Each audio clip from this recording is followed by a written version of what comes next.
Mr. Friedman, how much government intervention do you think is necessary to prevent the rise of monopoly and oligopoly under the free enterprise system, or would it take care of itself if left alone? Well, I believe if you examine the sources of monopoly and oligopoly, you will find that almost all those sources are government intervention.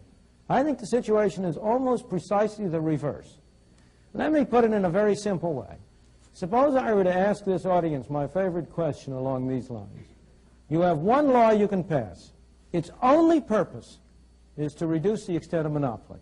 That's its only purpose. You have one law. What law would be most effective in achieving that end? What law would you pass? I don't mean any gimmicks. You know, it's not going to be something in which you can have a law with 4,000 different parts. I'm not asking a very complicated question. What would you do? Limit the size of the market that they could. Well, that's one proposal, the limit is proposal. But you will agree with me, I'm sure, immediately that mine is a much better one. And that's free trade. Eliminate all tariffs and all restrictions on foreign trade, and you enable the world to come in as competition to prevent domestic monopoly. Wouldn't that do a great deal more good in preventing monopoly than would a limit on the size of enterprises, with much less restriction in human freedom? Now, if you ask yourself, where do monopolies come from?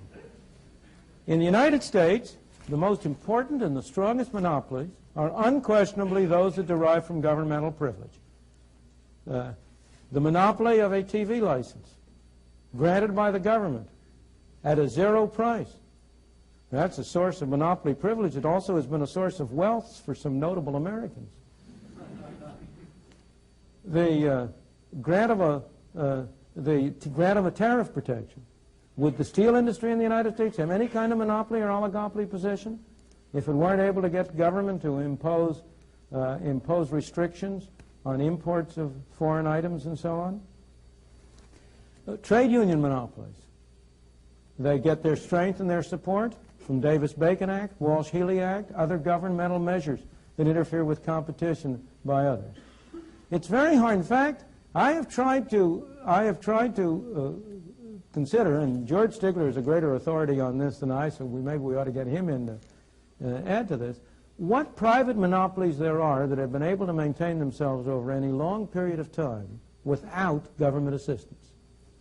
And I have myself only been able to construct two. One is an international one, the De Beers Diamond monopoly. It really is I don't understand it. Maybe George can tell us the answer. But it has been successful over a very long period. And the second was the New York Stock Exchange. Not more recently, because since 1934 it's had the help of the SEC.